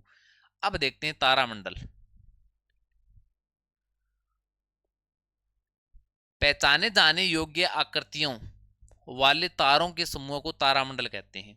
बहुत सारी आकृतियां दिखाई देती हैं। कई बार हम बैठे बैठे देखते हैं कि यार वो देख, कई बार तो आप मन मन में ही कर लिया वहां कि यार वो देखो तारों इन्हों इन्हें मिल रही है, वो इन्हों इन्हें मिल रही है, एक आकृति सी बननी है, ठीक है ना। एक भैंस सी लगे मन तो, एक को यार मन ने भैंस सी कौन लगा, मन ये लगा कि एक कोई धनुष ले रखी है और तीर चलाने ला रहे हैं, तारा आपस में मिल गए। इस तरीके की बहुत सारी आकृतियां बने, ठीक है ना। मतलब एक तारों का समूह होता है जो एक साथ रहता है, उसको तारामंडल कहते हैं, ध्यान रखना। सौर मंडल या सौर परिवार है, उसके सदस्य हैं वो एक साथ रहते हैं सूर्य के साथ, ठीक है ना। उसी तरीके से ध्यान रखना तारामंडल है वो बहुत सारे ताराओं का समूह है। पहचाने जाने योग्य आकृतियां वाले तारों के समूह को तारामंडल कहते हैं, ठीक है ना। अंतरराष्ट्रीय खगोलीय संघ IAU ने आधिकारिक रूप से 88 तारामंडल सूचीबद्ध किए गए हैं। ये कक्षा 6 की जो सामाजिक अध्ययन की बुक है वहां से लिखी भी लाइन है मेरी, ठीक है। उसके बाद में एक नंबर जो विभिन्न तारामंडल जो नीचे दे रखे हैं, आपको कई बार ऐसा दिखाई देगा कि भाई साहब भालू दिखाई दे रहा है, बहुत बड़ा भालू। अगर आप दूरबीन से देखोगे तो ये पूरा भालू दिखाई देगा, परंतु ये सप्त जो ऋषि तारे हैं ये तो आपको बहुत चमकते हैं, ये तारे ये तो आपको डायरेक्ट दिखाई देंगे, दे देंगे आपको कि 7 तारे चमक रहे हैं। तो एक तारामंडल है वो है ग्रेट बियर तारामंडल। अब अक्सर मैं आपको बता देता हूं, मैंने भी पहले नोट्स बनाए थे, उसके अंदर मैंने ग्रेट बियर, अर्सा मेजर और सप्तऋषि, इनको एक ही नाम दे दिया था तीनों को। मैंने सोचा कि झमेला होगा बच्चों के। फिर मैंने कक्षा 6 की NCERT बुक पढ़ी, तो उसके अंदर ये बता रखा था कि भाई साहब जो सप्तऋषि जो तारा मंडल है ना, 7 तारों का समूह है, जिसको बिग डिपर बोलते हैं, सप्तऋषि जो तारा मंडल है ना, वो जो 7 तारे हैं ना, वो एक तारामंडल के ही हैं, एक पूरा का पूरा तारामंडल है ग्रेट बियर और अर्सा मेजर। उस पूरा का पूरा तारामंडल है ना, उसके 7 तारों के समूह को हम सप्तऋषि बोलते हैं, न कि ये चीजें एक ही हैं। तब मैंने इनको फिर अलग नोट कर दिया। और ये डायग्राम इतना बढ़िया डायग्राम आपको कोई नहीं बना के समझाएगा, ये मैंने खुद मेहनत करके ये ग्रेट बियर ये नाम लिखे हैं, सारे एक साथ कनेक्ट किए हैं। चलो तो पहले इनको ग्रेट बियर और लिटिल बियर, जो ग्रेट डियर, यहाँ डियर लिखो भाई साहब, बियर नहीं, ठीक है।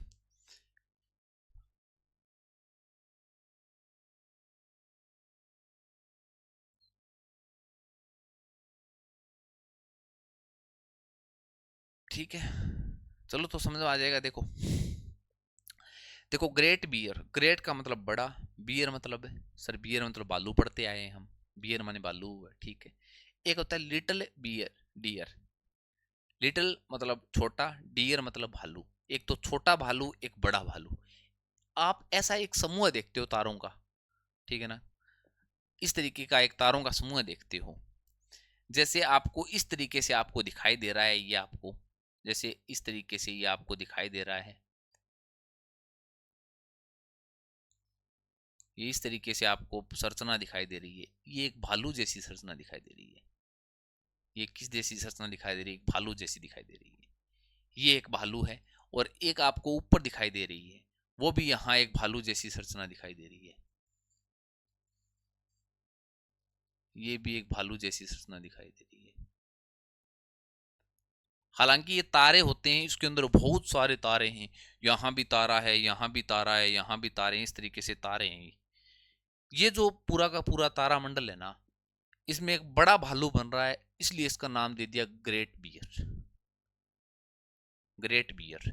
और एक जो तारामंडल है उसमें छोटा भालू बन रहा है, तब उसका नाम दे दिया लिटिल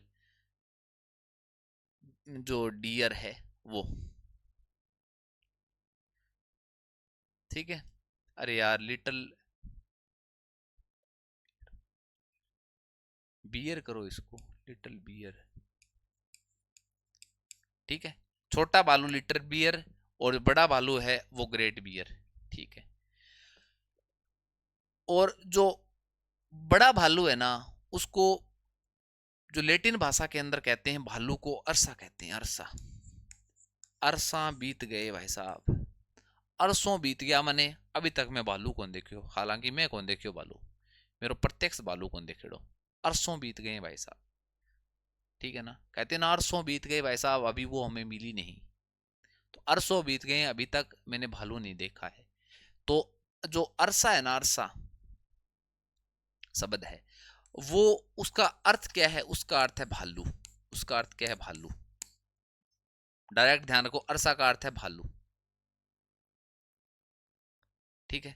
मेजर का मतलब क्या है मुझे बताओ, मेजर।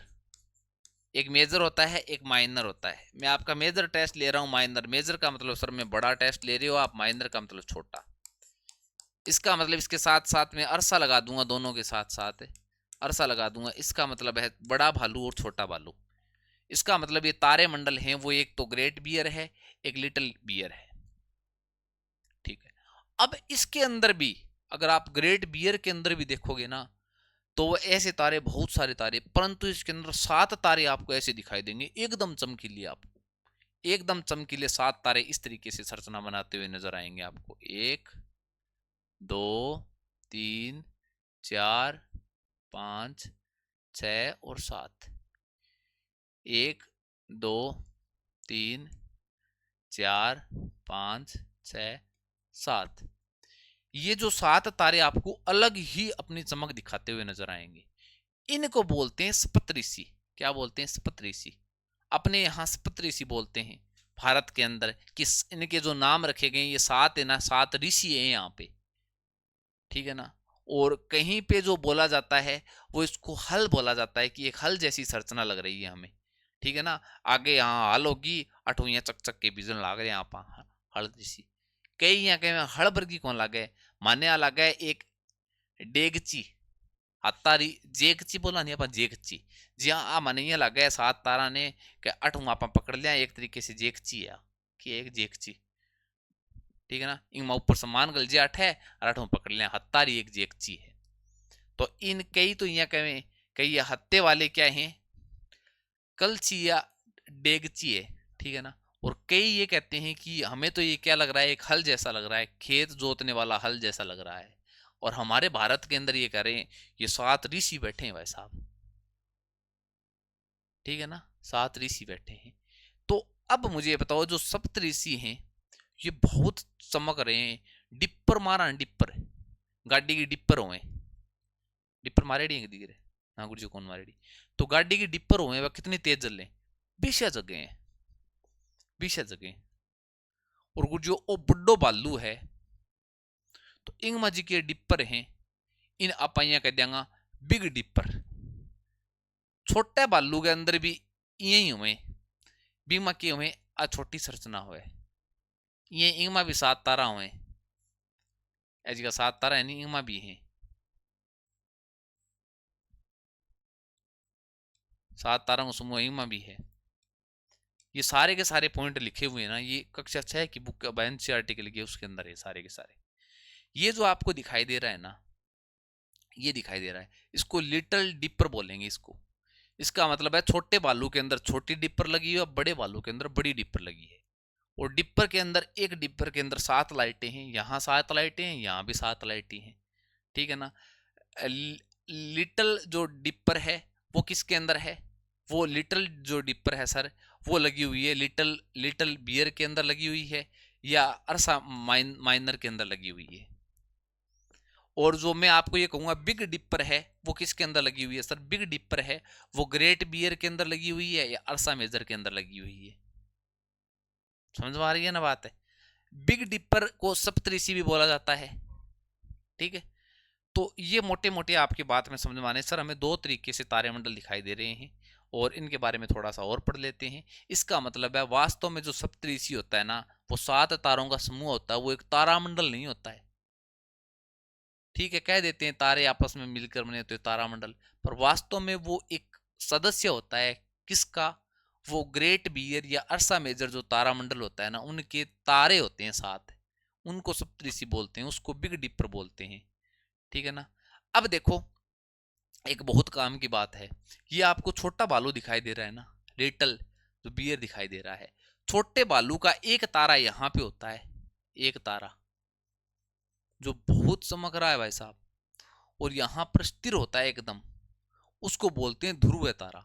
अब आपसे ये प्रश्न पूछ लिया जाए कक्षा 6 की बुक के अंदर दे रखा है कि ध्रुव तारा किस तारामंडल का सदस्य है, कोई भी नहीं करवाएगा आपको ये पॉइंट।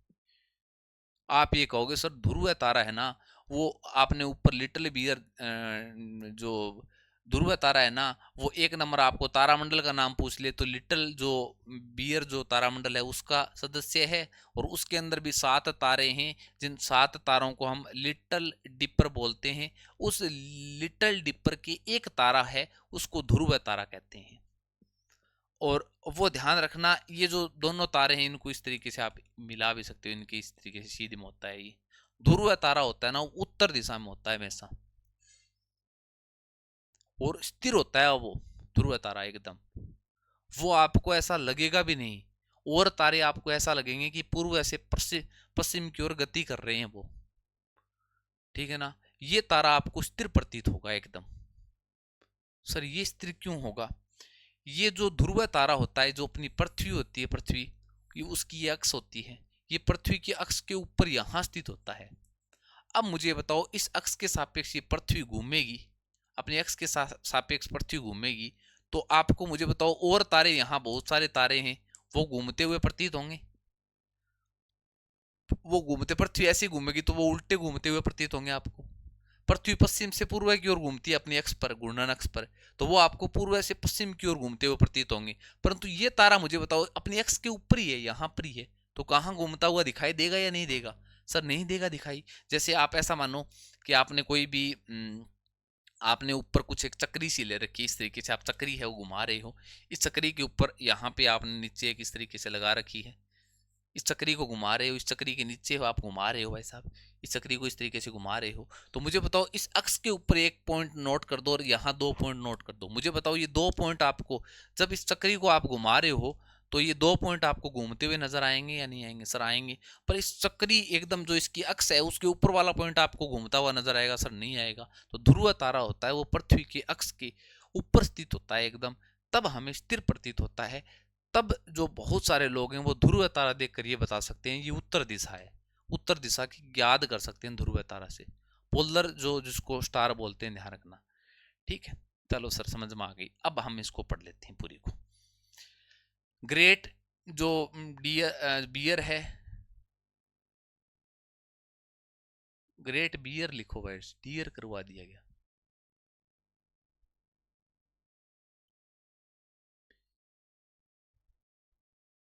अरे यार मैं कंफ्यूज क्यों हो रहा हूँ इस चीज को लेकर?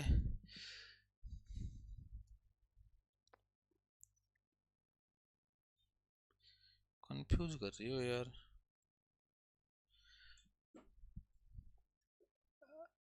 नहीं वो मैंने पहले आपको वो गलत करवा दिया इसीलिए कंफ्यूज हो रहा हूँ। देखो बियर, बियर मानी तो होता है भालू, हाँ। तो ये बियर मैंने इसको डियर क्यों लिखवाया था पहले, वो गलती से लिखवा दिया, ये डियर ये काटो, ठीक है ना। बियर,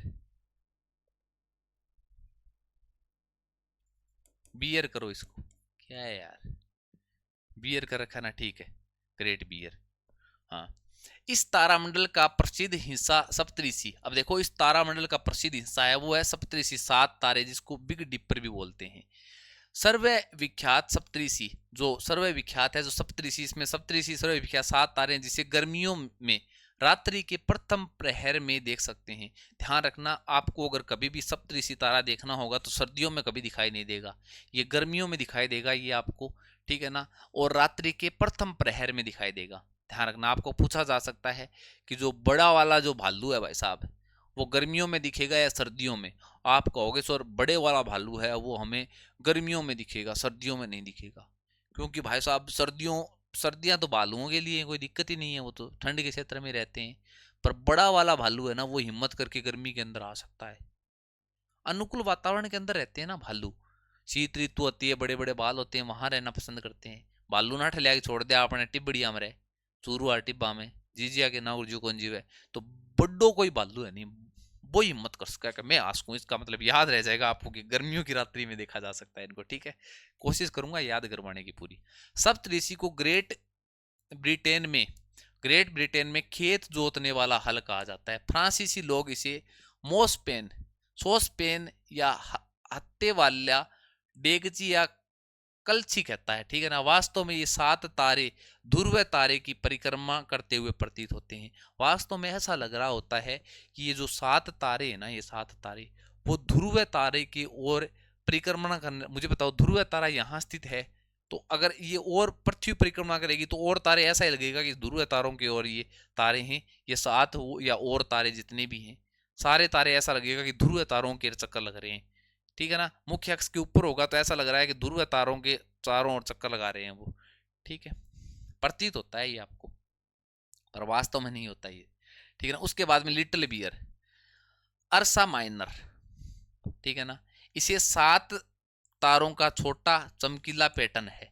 इसमें जो 7 तारों का एक छोटा चमकीला पैटर्न है जिसे लिटिल डिपर कहते हैं। लिटिल डिपर का एक तारा ध्रुव तारा है जिसको पोल स्टार बोलते हैं, ठीक है ना। ध्रुव तारा उत्तर दिशा में अचल दिखाई देता है क्योंकि यह पृथ्वी के घूर्णन अक्ष एक्सिस के ठीक ऊपर स्थित होता है। पृथ्वी अपनी दूरी पर पश्चिम से पूर्व की ओर घूमती है, जिससे हमें अन्य सभी तारे पूर्व से पश्चिम की ओर चलते हुए दिखाई देते हैं, परंतु ध्रुव तारा स्थित प्रतीत होता है। ध्रुव तारा की सहायता से उत्तरी गोलार्ध में उत्तर दिशा की पहचान की जा सकती है। ध्यान रखना, एक ये भी बहुत इंपॉर्टेंट पॉइंट है कि पृथ्वी के 2 गोलार्ध होते हैं, एक उत्तरी गोलार्ध होता है, एक दक्षिणी गोलार्ध होता है। हम उत्तरी गोलार्ध के अंदर स्थित हैं पृथ्वी के, ठीक है ना। तो हमें ध्यान रखना, उत्तरी गोलार्ध के अंदर ध्रुव तारा दिखाई देता है, दक्षिण गोलार्ध के अंदर ध्रुव तारा दिखाई नहीं देता, ध्यान रखना, ठीक है ना। ध्रुव तारा की सहायता से उत्तरी गोलार्ध में उत्तर दिशा की पहचान की जा सकती है। ध्रुव तारा पृथ्वी के दक्षिण गोलार्ध में नहीं दिखाई देता है। ये कक्षा 6 की बुक के अंदर ये पॉइंट लिखा हुआ है। लियो मेजर एक दूसरा है, वो है लियो मेजर। सर उपला दोनों याद हो गया टाबरोगे, मुझे याद हो गया, बलूड़ा थे कोर दिया नहीं, याद हो गया, नहीं तो कंफ्यूज होना रोडूंगा। देखो मैं भी मैंने भी 10-15 मिनट लग गई चीज ने सेट करता। मैं ये सोचो यार, वो ग्रेट बियर गठे बिग डिपर है, टावरां किए याद रहेंगी, गठे लिटिल बियर है, असा माइनर है, याद किया रहेगा। तब मैं बहुत व्यवस्थित तरीकों डायग्राम बना के चीज़ां बहुत, फिर इसको कोई डायग्राम को नहीं मिलियो तो मैं खुद अन एडिट कर करके नाम वगैरह है मेरा आपका खुद का लिखे रहे हो। ध्रुव तारा क्रॉस को निशान लगा के लिटिल डिपर, ठीक है ना, सप्तऋषि, बिग डिपर, ठीक है ना, ग्रेट बियर, अर्सा मेजर, ये सारे के सारे, ठीक है सर। आगे समझे। एक आपको शेर जैसे तारा इस तरीके से दिखाई देता है भाई साहब, लियो मेजर बोलते हैं जिसको, ठीक है ना, शेर का आकार का होता है, ठीक है ना, लोइन होता है ना शेर, लियो मेजर बोलते हैं तारामंडल को। शेर का आकार होता है इसका, इस तरीके से होता है, देखो एक यहाँ पे होगा, एक यहाँ पे होगा, ठीक है, एक यहाँ पे होगा, एक यहाँ पे तारा होगा, और इस तरीके से एक यहाँ पे, एक यहाँ पे, और एक यहाँ पे, और एक ऊपर, और एक यहाँ पे, एक यहाँ पे, 1 2 3 4 5 6 7 8 9 10 एक तारे होते हैं इसके अंदर, ठीक है ना। शेर जैसा दिखाई दे रहा है, देखो ये ऐसी आकृति बन गई शेर जैसी, ठीक है, जिसको लियो मेजर, लोइन से याद रह जाएगा लियो मेजर, ठीक है ना। यह एक सप्तऋषि के दक्षिण में दिखाई देता है, ठीक है ना। यह सप्तऋषि के दक्षिण में दिखाई देता है। जो सप्तऋषि जो 7 तारों का जो समूह है, जो ग्रेट बियर है, उसके अंदर जो 7 तारे हैं, ठीक है ना, वो आप कब देख सकते हो सर? वो गर्मियों के अंदर देख सकते हैं, वहाँ 1 नंबर बात, ठीक है। और जो प्रथम पहर के समय ही देख सकते हैं, और ध्यान रखना जो लियो मेजर है ना, लियो मेजर, वो जो सप्तऋषि तारा है ना उसकी दक्षिण में दिखाई देता है।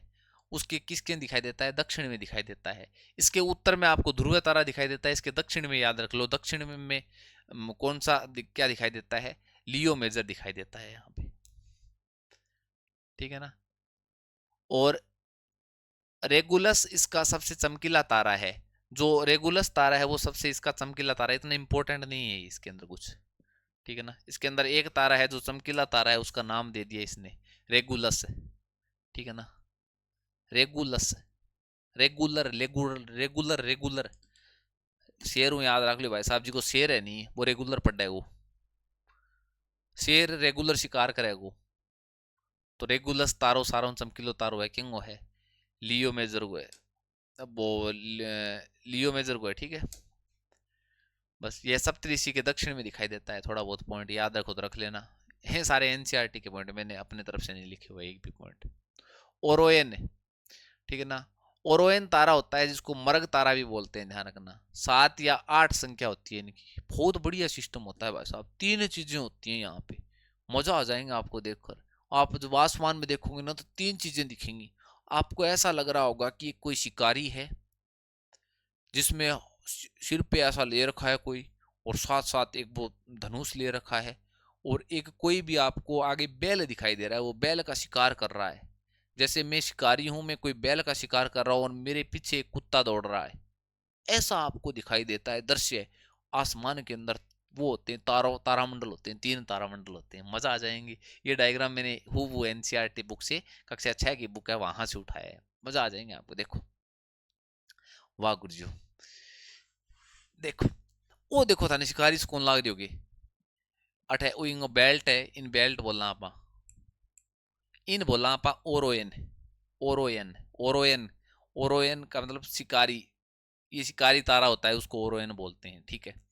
ये शिकारी का बेल्ट है, यहाँ पे बेल्ट है एक तरीके से, यहाँ पे इसने बेल्ट बांध रखा है तीनों, ठीक है ना। उसके उनकी इस तरीके से 2 पैर हैं, ठीक है, इस तरीके से।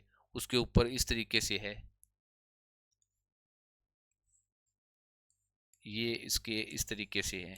तो ऐसा लग रहा है यहाँ पे बेल्ट बांध रखा है इस तरीके से, इस तरीके से हो रहा है। ये धनुष तान रखा है उसने, ठीक है ना, और एक हाथ से धनुष पकड़ रखा है, देखो मैं मणगी दिखाऊं था, और एक हाथ से इस तरीके से दे रखा है। ये शिकारी यहाँ से धनुष भी चला सकता है, यहाँ से शिकार भी कर रहा है। आगे आपको जो दिखाई दे रहा है ना, ये आपको ऐसा लग रहा है वर्ष वृष बोलते हैं जिसको, बैल है, ये आगे बैल है, बैल का मैं शिकार कर रहा हूँ, मैंने बेल्ट बांध रखा है, ये बीच में ये बेल्ट बांध रखा है, ठीक है ना। इसको बेल्ट बोलते हैं, ओरायन जो बेल्ट बोलते हैं, ओरोयन, ठीक है ना।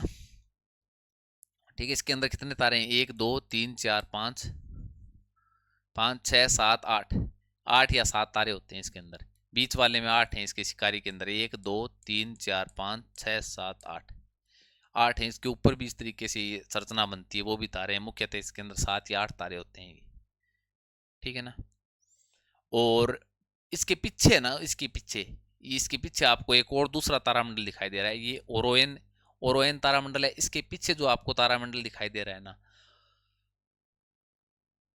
वो है केनिस, केनिस मेजर जो तारामंडल है ना, केनिस, केनिस मेजर, केनिस मेजर तारामंडल। केनिस जो शब्द है ना, केनिस जो शब्द है, केनिस शब्द का अर्थ दूसरी भाषा के अंदर जो है वो है कुत्ता, कुत्ता क्या, कुत्ता। मेजर का मतलब बड़ा, बड़ा कुत्ता। यहाँ बड़ा कुत्ता नजर आ रहा है, और एक यहाँ भी इस तरीके से तारों 2 3 तारे होते हैं, यहाँ पे एक छोटा कुत्ता नजर आता है, ठीक है ना, जिसको केनिस माइनर बोलते हैं, ठीक है ना। पर आप केनिस मेजर याद रखना, केनिस मेजर है। केनिस मेजर क्या है? केनिस मेजर, मेजर का मतलब बड़ा है सर, चलो बालू वाला याद हो गया सर, केनिस याद कैसा रहेगा? केनिस है, केनिस है, कीनेस है, केनिस है, क्या याद रखो रहे, केनिस है, केनिस है, खेनिस है, खेनिस है, कैसे याद रखो? खेनिस है, खेनिस खानता होगा रहे, ठीक है ना, गणाई खाई टिंगर, खेनी, केनिस है, केनिस है। राजगढ़ ने पूछा रहा केस है, केनिस है, खेनी के केनिस है, ठीक है नहीं। और भाई साहब केनी से जिसको खेनी खाया वो कुत्तों कम थोड़ी है, कुत्तों वर्गो है वो, एकदम कुत्ता वर्गो है। के रहे थार कने राजगढ़िया बन जाओ, खेनी हर जगह कैक होगा, कै खै हर जगह कैक होगा, वो जो कह देंगा खेनी सह का लगावे के सह तेरे, ठीक है नहीं। केनी से केनिस मेजर बड़ो कुत्तो, केनिस मेजर कोई एक तारामंडल का नाम है। ओरोएन, ओरोएन तो याद रह जाएगा, ओरोएन तारामंडल है। उसके आगे एक वर्ष जो है ना, वृष वृष वृष बोलते हैं ना इसको, वृष, ठीक ना। बैल बोला जाता है इसको, बैल बोलते हैं, बैल का प्राइवेट शब्द होता है। ये भी तारामंडल है, 3 तारामंडल है, ठीक है। इसके अंदर जो आपको जो सबसे चमकीला जो तारा होता है ना, सीरियस, क्या बोलते हैं, सीरियस, सीरियस जो तारामंडल होता है, सबसे चमकीला तारा होता है, जिसको लुब्ध बोलते हैं, लुब्धक, सबसे चमकीला तारा होता है, वो किसका सदस्य है, वो आपको अगर कभी पूछ लेना तो वो ध्यान रखना, केनिस मेजर का सबसे चमकीला है लुब्धक, ठीक है ना। सीरियस, सीरियस जो होता है ना, सीरियस, कौन सीरियस होता है भाई साहब, मने बताओ, खेनी खाने लगा लेगा थे, हैं कुत्ता बरगा थे, हो ही गया। अरे आदमी एकदम सीरियस रहेगा आपकी जिंदगी में ना, जो सीरियस कौन ले, खेनी लगाया बाद में तो मस्त रहेगा, ठीक है ना, मस्त थोड़ी देर रहेगा, ठीक है जी। अभी खेनी को असर कम होगा, कने खेनी नहीं होगी, सीरियस हो जाएगा, ठीक है ना। तो सीरियस जो तारा है ना, वो किसका सदस्य है सर, वो केनिस मेजर तारामंडल का एक सदस्य है। तो यहाँ आपको डायग्राम के अंदर दिखा रखा है, लुब्धक सीरियस तारा है, वो केनिस मेजर का एक सदस्य है, ठीक है सर, वो हो गया। उसके बाद में ओरोएन जो है वो तारामंडल है, उसके अंदर भी बहुत सारे तारे हैं, 7 से 8 तारे हैं। उसके बाद में जो वृक्ष दिखाई दे रहा है उसके अंदर ऐसी बहुत सारी संरचनाएं बनी हैं, बहुत सारे तारे हैं, ठीक है। उसके बाद में सर थोड़ा सा पढ़ लेते हैं। उसके बाद में ये जो आपको दिखाई दे रहे हैं ना, आद्रा दिखाई दे रहा है, जो बिटल जूज दिखाई दे रहा है, रोहिणी दिखाई दे रहा है, ये नक्षत्र के नाम है। ये एनसीईआरटी कक्षा 6 की बुक के अंदर है, नक्षत्र हैं ये, ठीक है ना। ये जो आपको एक बार पढ़ लेता हूँ, फिर आपके नक्षत्र समझ में आ जाएंगे, ठीक है ना। उसके बाद में आगे सौरमंडल कल पढ़ेंगे, कल वाली क्लास में, इतना कंप्लीट कर लेते हैं। देखो, ओरोएन वर्ग 7 या 8 तारे होते हैं। ओरोएन एक अन्य विशाख तारामंडल है जिसे सर्दियों में मध्य रात्रि में देखा जा सकता है। सर बालून तो आप गर्मियों में देखा, किसे बालू ने, बिग जो डियर है, बड्डो बालू होनी मेजर है, देखियो मेजर जो बालू बड़ो जी को बालू होनी, ठीक है ना, अरसा मेजर, ठीक है।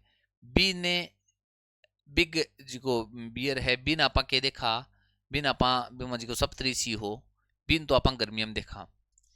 यार ओ जी को शिकारी है नहीं, वो सर्दियां में आओगे एकदम, कपड़ा कपड़ा पैर गए एकदम, सर्दियां में आओगे, बारह दिखा होगा आगे, तो इन आपा कद देख सका, सर्दियां में देख सका। तो ओरोएन को शिकारी भी कहते हैं, ओरोएन को क्या कहते हैं, शिकारी भी कहते हैं। इसमें भी 7 या 8 चमकीले तारे होते हैं। इसके मध्य में 3 तारे शिकारी की बेल्ट या पेट्टी बनाते हैं। ये 3 तारे हैं, ये मतलब बेल्ट बांध रखे हुए पेट्टी बनाते हैं। कुछ लोग कल्पना करते हैं, ये मेरे शब्द नहीं है, एनसीईआरटी कक्षा 6 की बुक के अंदर आप देख लेना डाउनलोड करके बुक। कुछ लोग कल्पना करते हैं कि शिकारी ओरोएन एक बेल, तारामंडल वर्ष और टोरस बोलते हैं जिसको, टोरस, ये जो आपको दिखाई दे रहा है वर्ष या टोरस, जो तारामंडल है जिसको एक बेल है, एक बेल से युद्ध कर रहा है, तथा ये युद्ध कर रहा है, तथा ओरोएन का कुत्ता, इसका जो ओरोएन का ये कुत्ता है, तारामंडल केनिस मेजर, इसको केनिस मेजर कहते हैं, उसके पीछे चल रहा है, ऐसा कुछ लोगों को लग रहा होता है, ठीक है ना।